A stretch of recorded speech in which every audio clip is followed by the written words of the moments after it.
আসসালামু আলাইকুম। আজকে দিনাজপুর বোর্ডের অধীনে রসায়ন পরীক্ষা হয়েছে। আমার কাছে একটি সেট আছে, খ সেট। সেই খ সেটের উত্তরগুলো মিলিয়ে নিবা। শামুকের খোলসে কোনটি থাকে? উত্তর হচ্ছে খ নাম্বার, শামুকের খোলসে কোনটি থাকে। উত্তর হচ্ছে খ নাম্বার, বিশুদ্ধ পানিতে অ্যাসিড যোগের কারণে যদি হাইড্রোজেন প্লাস আয়ন 100 গুণ বেড়ে যায় তবে উক্ত দ্রবণের পিএইচ কত হবে? এটা হচ্ছে গ নাম্বার 5। এটা ডুরালুমিন কোন ধাতুর সংকর? এটা হচ্ছে অ্যালুমিনিয়াম, খ নাম্বার। তারপরে হচ্ছে টয়লেট ক্লিনারের মূল উপাদান কোনটি? দেখো, ঘ নাম্বার। সালফিউরিক অ্যাসিডে কেন্দ্রীয় মৌলের জারণ মান কত? +6। কোনটি দ্বারা গ্যালভানিজিং করা হয়? জিঙ্ক, খ নাম্বার।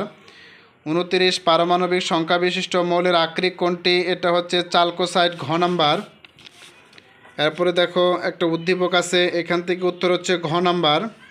প্রাকৃতিক গ্যাসে এটা হচ্ছে পেন্টেশনের শতকরা পরিমাণ কত? 3%, ক নাম্বার।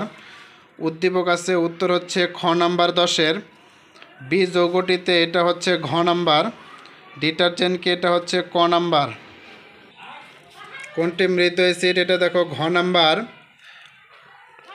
কোনটির সাথে পানি বিশ্লেষণ অধ্যক্ষণ বিক্রিয়া? এটা হচ্ছে খ নাম্বার।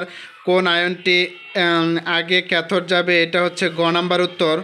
কোনটির আন্তঃআণবিক শক্তি বেশি? এটা ক নাম্বার। কোনটি দাহ্য পদার্থ? ইথার, খ নাম্বার। কোনটি পরমাণু আসল পরিচয় বহন করে? এটা হচ্ছে গ নাম্বার, প্রোটন। কোনটির তাপীয় বক্ররেখার লেখচিত্র ভিন্ন হবে? এটা হচ্ছে ঘ নাম্বার।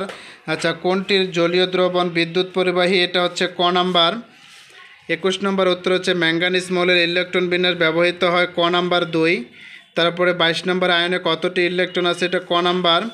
তারপরে দেখো এটা হচ্ছে 23 নম্বর হচ্ছে ক নাম্বার। 24-এর উত্তর উদ্দীপক আছে, 24-এর উত্তর হচ্ছে 87.5%।